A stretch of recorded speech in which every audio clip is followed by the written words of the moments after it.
Dear students, welcome to my channel Angrezi teacher. आज हम इस वीडियो में किसी भी पैसेज को समराइज करना सीखेंगे। इट मीन्स आज का हमारा टॉपिक है समरी राइटिंग। मैंने देखा है बहुत सारे स्टूडेंट्स समरी राइटिंग का सॉल्व करने में बहुत ही डिफिकल्टीज फील करते हैं। उन स्टूडेंट्स के लिए मैं बहुत ही यूजफुल टिप्स लेकर आई हूँ कि कैसे आप बहुत आसानी से किसी भी पैसेज का समरी लिख सकते हैं। इसके लिए आप वीडियो को एंड तक देखें। फर्स्ट पॉइंट है, read the passage carefully and try to understand the subject matter. सबसे पहले दिए गए पैसेज को धीरे धीरे और केयरफुली 2 या 3 बार पढ़ना चाहिए और सब्जेक्ट मैटर को समझने की कोशिश करना चाहिए। सब्जेक्ट मैटर मीन्स कि उस पैसेज में राइटर जो है क्या कहना चाहता है, क्या संदेश देना चाहता है, उसे समझने की कोशिश करना चाहिए। सेकंड पॉइंट है, try to understand the main idea of the passage first. Passage का मेन आइडिया को समझने की कोशिश करना चाहिए कि पैसेज में किसके बारे में कहा गया है। देन द रिलेटेड डिटेल्स, और उसके बाद मेन आइडिया से संबंधित डिटेल्स को समझने की कोशिश करना चाहिए।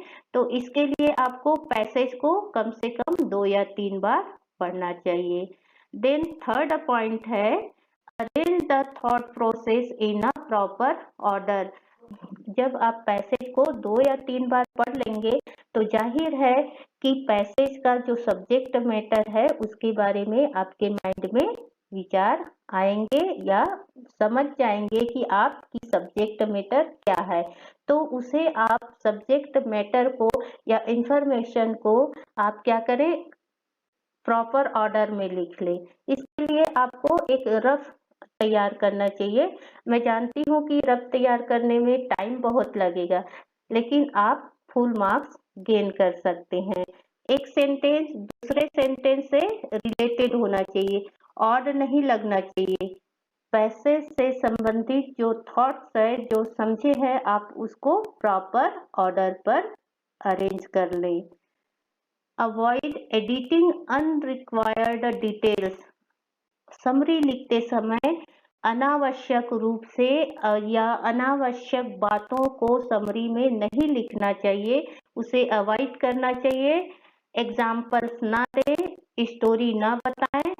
ऐसा नहीं करना चाहिए कि मुझे दूसरे सप्लीमेंट्री शीट लेना है तो कुछ भी नहीं लिखना है। अवॉइड करना है, टू द पॉइंट लिखना होता है। Right your own answer in your own language. Summary लिखते समय आप पैसेज को पढ़ते हैं तो पैसेज का ही सेंटेंसेस को उठाकर समरी में नहीं लिखना चाहिए। पैसेज को पढ़िए और उसको आप अपनी भाषा में लिखिए। एज इट इज, पैसेज के सेंटेंस को नहीं लिखना चाहिए, अपने ही शब्दों में लिखना चाहिए। छठवां पॉइंट है, change I we and your into third person in the answer. Passage में यदि फर्स्ट पर्सन आई वी और योर का यूज हुआ है तो आप समरी लिखते समय उसे थर्ड पर्सन के रूप में लिखे। आवश्यकता पड़ने पर आप पर्सन्स को चेंज कर सकते हैं। राइट सेंटेंसेस इन रिपोर्टेड स्पीच। समरी लिखते समय सेंटेंसेस को रिपोर्टेड स्पीच में लिखा जाता है।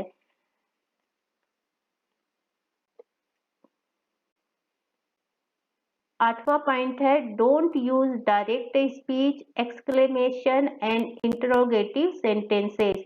सेंटेंस को डायरेक्ट स्पीच में एक्सक्लेमेशन और इंटरोगेटिव सेंटेंसेस का यूज नहीं करना चाहिए।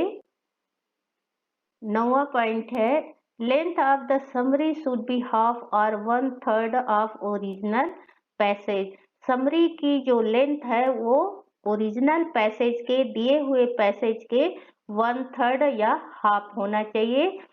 इसका मतलब ये है कि जितने भी जो मेन है, जो राइटर कहना चाहता है, वो पूरे समरी में इंक्लूड होना चाहिए। लास्ट पॉइंट है चेक योर समरी। लास्ट में आपने समरी लिख लिया तो उसके बाद आप समरी को चेक करें, कहीं स्पेलिंग मिस्टेक ना हो। यदि स्पेलिंग मिस्टेक होता है तो नंबर कट सकता है, इसलिए लिखने के बाद समरी को चेक करना चाहिए। तो इस प्रकार आप इन 10 टिप्स का फॉलो करते हुए आप समरी लिखेंगे तो आपको फुल मार्क्स मिल सकता है। यहाँ पर मैंने एक एग्जाम्पल भी दिया है समरी राइटिंग का। इस पैसेज को पढ़े और कैसे उसका समरी लिखा गया है उसे भी आप समझें।